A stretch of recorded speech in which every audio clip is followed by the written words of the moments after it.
Rebonjour à vous, chers spectateurs et spectatrices, après cette petite page de pub pas du tout volontaire. Et à propos de volontaire, nous allons maintenant nous attaquer à l'autre thème de cette vidéo, qui est la servitude volontaire, donc le discours de la servitude volontaire ou contraint, écrit au XVIIIe siècle par Étienne de la Boétie, au XVIe siècle par Étienne de la Boétie, oui tout à fait, je vois le regard un peu de l'auteur qui me corrige, et qui a été publié en 1576 à titre posthume. Et puisqu'on parle de servitude volontaire, justement, il est cité à plusieurs moments dans Interphile, donc quel est le rapport avec la servitude volontaire dans Interphile? En fait, la servitude volontaire, c'est un peu l'élément perturbateur de l'histoire. C'est le prof de philosophie qui va parler de servitude volontaire à sa classe, notamment où il y a Nathan, le héros, et il va proposer une expérience en fait où il va faire quelque chose de très choquant en face de ses élèves. Je ne dis pas ce que c'est pour teaser un petit peu l'histoire à ceux qui ne l'ont pas encore lu, mais en tout cas, Nathan ne va rien ressentir en voyant ça et va se dire que c'est pas normal, il aurait dû ressentir quelque chose. Donc, voilà. Et pourquoi est-ce que le professeur fait ça? Pour leur montrer qu'ils sont soumis à Interphile sans même le savoir, et que c'est ça la servitude volontaire. Donc ma définition de la servitude volontaire, c'est ça, c'est quand en fait, consciemment ou inconsciemment, on se soumet, on abroge une partie de notre liberté pour avoir un plus grand confort ou pour le bien commun. Et il y a des exemples de servitude volontaire qui sont bien normales. On peut penser à Rousseau aussi, qui explique, Oui, qui dit, alors je paraphrase un petit peu, mais en fait, les chaînes qu'on choisit de se mettre soi-même son liberté, ou quelque chose comme ça. Oui, je ne me souviens plus de la citation précise. Mais... par exemple, on n'a pas le droit de tuer son prochain. En soi, c'est une restriction de liberté, mais ça permet à la société de vivre sereinement. Donc voilà. Donc ça, c'est pas très grave. Mais le professeur, justement, va montrer plusieurs exemples de servitude volontaire où des gens, sans même se rendre compte, se sont mis des chaînes qui les restreignent. Rien que le réseau, en fait, la façon dont il était installé, rappelle le malencontre chez Étienne de la Boétie. C'est-à-dire qu'il a été installé peut-être pour des bonnes raisons, c'est-à-dire la pacification de la société, mais en fait, on va peut-être plus de sécurité et moins de liberté, c'est un vase communicant. Alors, pour la définition de la servitude volontaire, je vais laisser quelques extraits de la Boétie à la vidéo. Ce maître n'a pourtant que 2 yeux, 2 mains, un corps, et rien de plus que n'a le dernier des habitants du nombre infini de nos villes. Ce qu'il a de plus, ce sont les moyens que vous lui fournissez pour vous détruire. D'où tire-t-il tous ces yeux qui vous épient, si ce n'est de vous? Comment a-t-il tant de mains pour vous frapper, s'il ne vous les emprunte? Les pieds dont il foule vos cités ne sont-ils pas aussi les vôtres? A-t-il pouvoir sur vous, qui ne soit de vous-même? Comment oserait-il vous assaillir, s'il n'était d'intelligence avec vous? Soyez résolu à ne plus servir, et vous voilà libre. Il est bien inutile de se demander si la liberté est naturelle, puisqu'on ne peut tenir aucun être en servitude sans lui faire tort. Il n'y a rien au monde de plus contraire à la nature, toute raisonnable, que l'injustice. La liberté est donc naturelle. C'est pourquoi, à mon avis, nous ne sommes pas seulement nés avec elle, mais aussi avec la passion de la défendre. Les hommes nés sous le joug, puis élevés et nourris dans la servitude, sans regarder plus avant, se contentent de vivre comme ils sont nés et ne pensent point avoir d'autres biens ni d'autres droits que ceux qu'ils ont trouvés. Ils prennent pour leur état de nature l'état de leur naissance. Disons donc que, si toutes choses deviennent naturelles à l'homme lorsqu'il s'y habitue, seul reste dans sa nature celui qui ne désire que les choses simples et non altérées. Ainsi, la première raison de la servitude volontaire, c'est l'habitude. Voilà, donc on a pu entendre la Boétie parler notamment de la servitude volontaire et de la routine, puisque c'est un élément très important de la servitude volontaire. Et de manière plus récente, comment on peut théoriser, comment on peut réadapter la servitude volontaire aujourd'hui de manière contemporaine? Alors toi, tu l'as peut-être traité de manière plus globale dans le livre, c'est-à-dire avec le réseau. Oui, c'est ça. En fait, moi, c'est assez global, mais c'est un peu comme pour les autres exemples qu'on a vus précédemment. C'était vraiment de manière empirique, réfléchi de manière empirique, mais au final, qu'est-ce qu'on voit avec Interphile? Comme, par exemple, ça va programmer les fins que l'on préfère pour ces films. Ça rassure. On reste dans son propre microcosme. Et ça, c'est un des paramètres forts de la servitude volontaire, c'est que, en gros, ça procure un bien-être au détriment d'une liberté qui peut être plus anxiogène. On voit ça au quotidien aussi avec les réseaux sociaux, encore une fois, ou même Internet, qui vont toujours nous laisser dans notre cercle bien connu. Comme par hasard, les articles qu'on va avoir en premier sur Google, ou sur Facebook, ou sur Twitter, Instagram, quoi que ce soit, c'est des choses qu'on a déjà vues précédemment, donc ça nous rassure en fait. L'idée c'est de rassurer, et par conséquent, ça nous enferme dans un univers connu. Interphile, c'est pareil. Les personnes sont rassurées de savoir qu'elles ressentent les émotions des autres, ça les met en confiance. La conséquence directe, c'est que ça met une distance par rapport à ceux qui refusent d'apporter ce réseau. Voilà, c'est-à-dire l'idée, c'est bien l'idée du cercle, c'est-à-dire l'idée de la routine qui installe une certaine forme, on peut aller loin, une certaine forme de tradition, une certaine forme d'habitude, et qui fait qu'on ne remet plus en question cette forme, comment elle s'est installée, la façon dont elle s'est installée au début. Et Étienne de la Boétie dit que la servitude est vraiment complète quand on ne se souvient plus de l'installation du réseau. Là, peut-être que les principales perturbations que peut avoir le réseau, c'est qu'il y a encore des personnes qui... il est très récent, en fait. Tout à fait. Mais justement, et j'en parle un petit peu de livre, il y a une différence de génération. On va prendre Nathan qui a 16 ans, qui a toujours vécu avec ça. Pour lui, au début, Interfile, c'est comme respirer, quoi. Et d'ailleurs, dans le premier chapitre, il va l'enlever, il ne se sent pas très bien. Donc pour lui, c'est normal. C'est la nouvelle génération. Voilà, la nouvelle génération, comme elle est née avec, pour cette génération-là, c'est son référent naturel. La génération de ses parents utilise Interfile, mais ils se souviennent de l'époque où il n'y avait pas Interfile. Donc déjà, il y a une différence là. Et effectivement, les gens, pour eux, c'est normal d'avoir Interfile. Pardon ? Ils ont connu le malencontre, un peu à l'image du professeur. Il a connu ce qui était avant, et c'est pour ça qu'il a une vision très différente, en fait. Après, le professeur, c'est un personnage particulier, parce que c'est aussi une sorte de militant anti-Interfile très fort. Mais les parents de Nathan, par exemple, sont tous les deux des personnes, on en parle un petit peu de ce tome-là, avec des idées différentes, mais qui ont accepté Interfile parce que c'est pratique, comme les smartphones aujourd'hui. Il y a eu quelques résistants au début. Maintenant, tout le monde a des smartphones parce que c'est pratique. C'est pratique et c'est confortable. Voilà, alors là on a par exemple une illustration de ce que peut être la servitude dans un univers de science-fiction, mais je vais faire une petite parenthèse par rapport à ce qui est contemporain.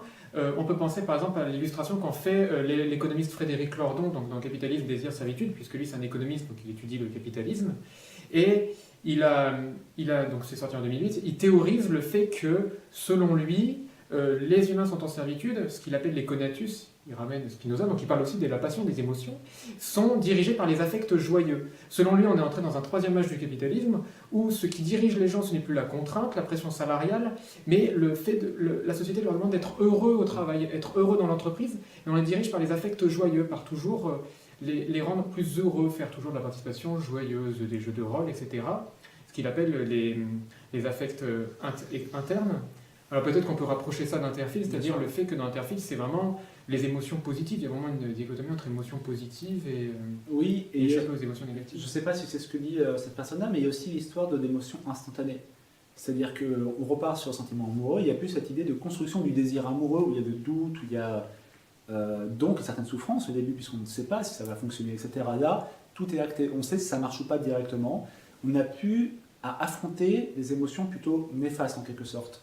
Et actuellement, par exemple, si on veut se divertir, on a vu une vidéo YouTube, Google qui sait un petit peu ce qu'on aime va nous mettre notre youtubeur préféré, et on va rire en 5 minutes, c'est instantané. On est dans une société de l'instantané, pour le meilleur comme pour le pire. Interfile, c'est pareil, si on n'est pas très bien, on peut se mettre des émotions anonymes qui nous remontent au moral. Donc en fait, on n'a plus à affronter le doute, l'angoisse, et par conséquent la construction d'un véritable bonheur, puisqu'on peut avoir du plaisir à disposition directement d'un claquement de doigts. Voilà, alors Frédéric Lordon, lui, dans une perspective très spinoziste, c'est-à-dire que, on l'oublie souvent, mais émotion, ça vient de motio, c'est le mouvement, en latin c'est le mouvement, et pour Spinoza, on est déterminé, c'est-à-dire on est guidé par nos désirs, nos passions, ce dont on veut, ce qu'on veut. Et ce qu'il dit bien, Lordon, puisque le conatus, ça vient de Spinoza, c'est que au lieu de diriger les individus par la contrainte, mais la contrainte subie, ce dont ils ont conscience, on va les diriger par le bonheur, c'est-à-dire que, comme tu l'as dit avec l'exemple des vidéos, c'est-à-dire qu'on va volontairement se plonger dans ces flux de bonheur, dans ces affects joyeux, on va volontairement en fait. Mais là, je fais une nuance très forte entre bonheur et joie et plaisir. Oui, peut-être que tu peux alors là, pour moi, là, c'est vraiment l'affection de bon sens. Pour moi, le bonheur est une construction, un idéal vers lequel on tend, qu'on n'aura pas forcément, mais en tout cas quand on recherche. Par contre, le plaisir, c'est de l'instantané. C'est effectivement rire devant une vidéo, etc. Je ne dis pas qu'il faut viser que le bonheur ou oublier le plaisir, mais je pense que justement, et c'est intéressant que tu associes les deux, on est dans une société qui confond très facilement le plaisir et le bonheur. Donc, le très court terme, l'instantané, le contrôle, je contrôle. C'est moi qui choisis de voir cette vidéo, de manger, je ne sais pas, ce bonbon, etc. D'avoir ce plaisir instantané. Le bonheur, quelque chose de plus illusoire et incontrôlable, on a tendance à le repousser et à se concentrer que sur cet instantané. Donc voilà, donc ça c'était à propos de la servitude réactualisée.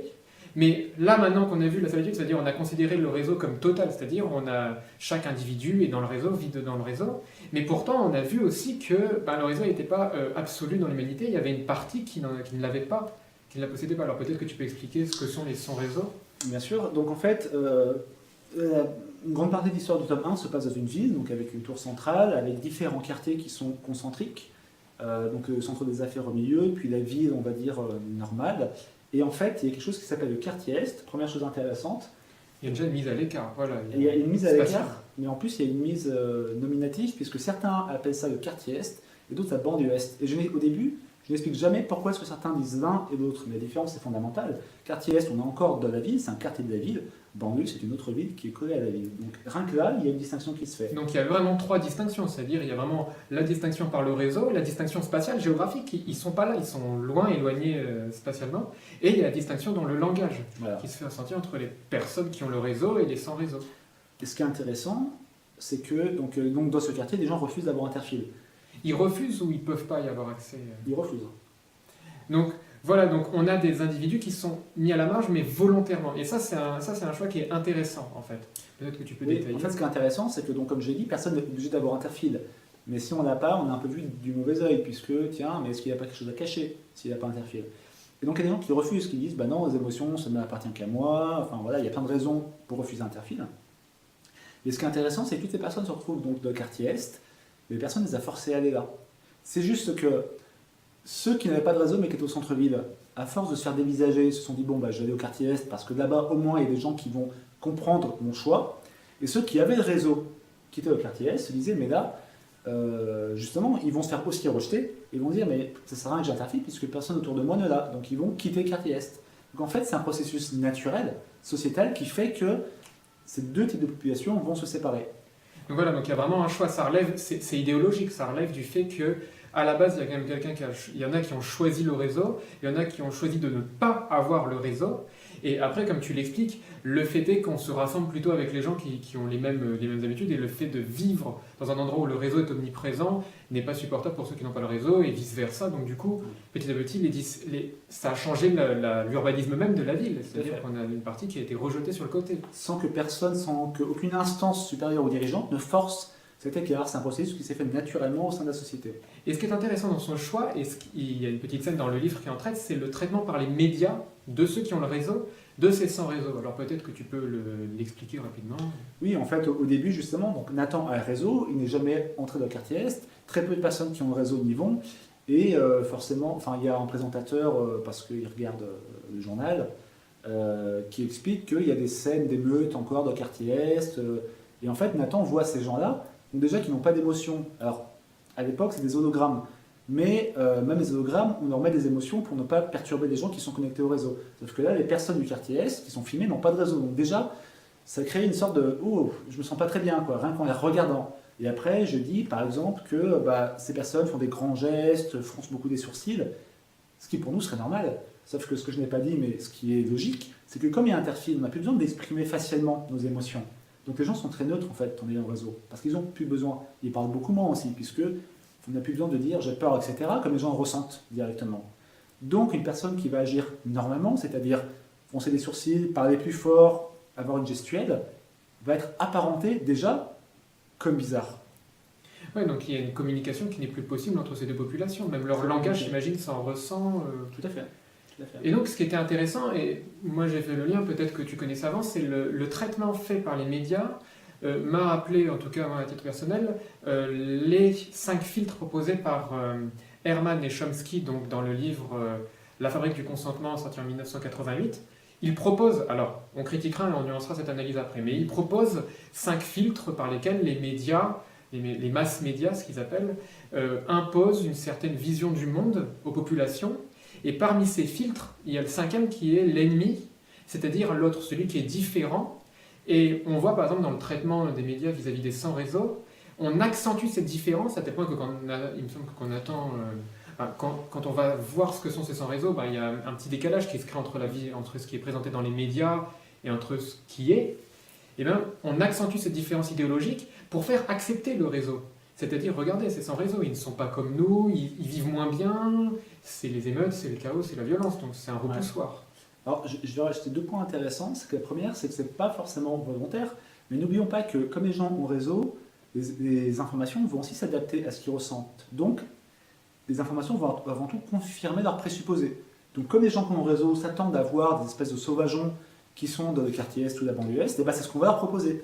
Donc encore une fois, qui est vraiment coupable? C'est pas forcément une instance. J'aime pas le côté du grand méchant en fait qui contrôle tout avec des fils de marionnettes. C'est aussi ce que les gens attendent. Première chose. Deuxième chose, ce qui est très intéressant, c'est qu'il y a un logiciel à cette époque-là qui s'appelle Terre.0. En fait, on peut projeter la Terre devant soi et se balader n'importe où. N'importe où, n'importe où, n'importe où. Sauf que, malgré ça, malgré le fait que Nathan ait visité tous les pays du monde comme ça via l'hologramme, il n'a jamais mis les pieds dans le quartier Est. Alors que je le mets, c'est que à 3 arrêts de métro. Enfin, de métro grande vitesse, mais c'est très facile d'y aller, mais personne n'y va. Donc la distance, elle est plus mentale que géographique. Alors oui, donc dans la fabrique du consentement, Chomsky et Herman prennent ce qui est de leur époque. Bon, 1988, ça commence à être fini, mais le communisme, notamment, eux, ils sont aux États-Unis, c'est le traitement du communisme qui est loin à la fois géographiquement et qui a été épuré. On se rappelle du McCarthyisme, c'est-à-dire il n'y a pas de parti communiste aux États-Unis. Et du coup, ça sert d'ennemi idéologique, de repoussoir pour faire admettre l'organisation de la société américaine à ceux qui en douteraient. Mais comme tu l'as dit, il y a cette idée du grand méchant, c'est-à-dire la perspective de Chomsky et Herman, et on pourrait en disserter des heures sur la linguistique créative de Chomsky, est très néo-orwellienne. On ne prend pas en compte la vie des individus, ils avalent tout ce que disent les médias, tout ce que les médias veulent leur faire admettre. Or, ce qu'on peut nuancer dans l'analyse de Chomsky, c'est que les individus ont aussi un comportement, vont percevoir pas forcément de la manière dont les médias s'attendent finalement. Tout à fait. Et les médias à l'intérieur, il ne faut pas oublier que c'est aussi un groupe d'individus qui aussi ont leur volonté, leurs désirs, ce qu'ils veulent montrer. Ils ne sont pas forcément là pour faire avaler une propagande. Et donc, ça va créer tout ça, ça va créer un décalage entre ces populations, comme on l'a vu. Ça va accentuer une sorte de fossé finalement, peut-être culturel en fait, on pourrait Oui, dire. c'est ça, parce que toute population qui se sépare en fait a tendance à ensuite vivre et évoluer de manière différente. C'est-à-dire que c'est d'un point de vue géologique, on sépare deux espèces qui sont la même espèce, on va se passer des millions d'années, ils vont être différents parce qu'ils n'auront plus d'interaction entre eux. Et là, effectivement, au fil des années, il y a des différences culturelles, des revendications aussi qui vont s'installer et qui vont devenir de plus en plus fortes. Et ce qui est intéressant, c'est que justement, alors même si c'est pas le cas tout le temps de vivre, les sans-réseau sont aussi, d'une certaine manière, je ne voulais pas que ce soit trop grossier, mais un peu des boucs émissaires, c'est-à-dire que c'est facile de les accuser. S'il y a un souci, et au fil de l'histoire, on va voir que certaines personnes mal intentionnées vont se dire, comme la réalité est un peu compliquée, on va dire que c'est les sans-réseau, comme ça c'est plus facile à expliquer. Et donc ça entretient toujours des fantasmes par rapport au sans-réseau, et les sans-réseau par rapport au connecté, parce que tout n'est pas noir et blanc, mais ça sert surtout les intérêts de certaines personnes qui utilisent cet argument-là pour leur fin personnelle. Et ce qui est intéressant, c'est que les sans-réseau et ceux qui ont le réseau sont dans le même gouvernement, sont dans la même ville. Et donc finalement, comme c'est le même gouvernement qui gère, on voit une gestion différente des gens qui ont le réseau, qui vont être plutôt, comme on l'a vu dans les sociétés de contrôle, guidés, accompagnés. On ne va pas directement les menacer, les contraindre, alors que la gestion des sans-réseau est peut-être un peu plus brutale, un peu plus expéditive en fait. On n'est pas obligé d'aller trop loin. Oui, parce que moi j'ai en fait réfléchi à la question d'après, je veux bien.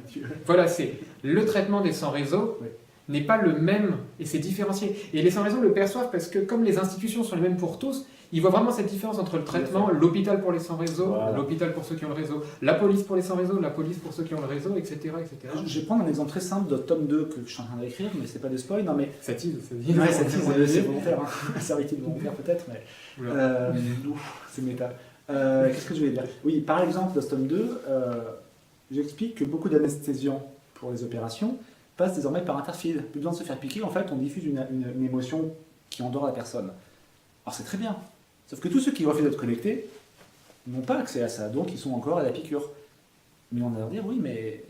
Enfin, désolé, mais comme la majorité des gens ont interfile et que c'est mieux au niveau de la médecine, voilà, c'est votre faute en fait, c'est vous qui ne voulez pas être connecté. Donc la distinction se fait naturellement parce que forcément les gens qui acceptent cette nouvelle technologie ont accès aux bienfaits de cette nouvelle technologie. Comme maintenant les smartphones, effectivement, on a des GPS, on a des choses comme ça, ceux qui n'ont pas de smartphone sont handicapés, mais personne ne les force de ne pas avoir de smartphone, c'est une conséquence indirecte.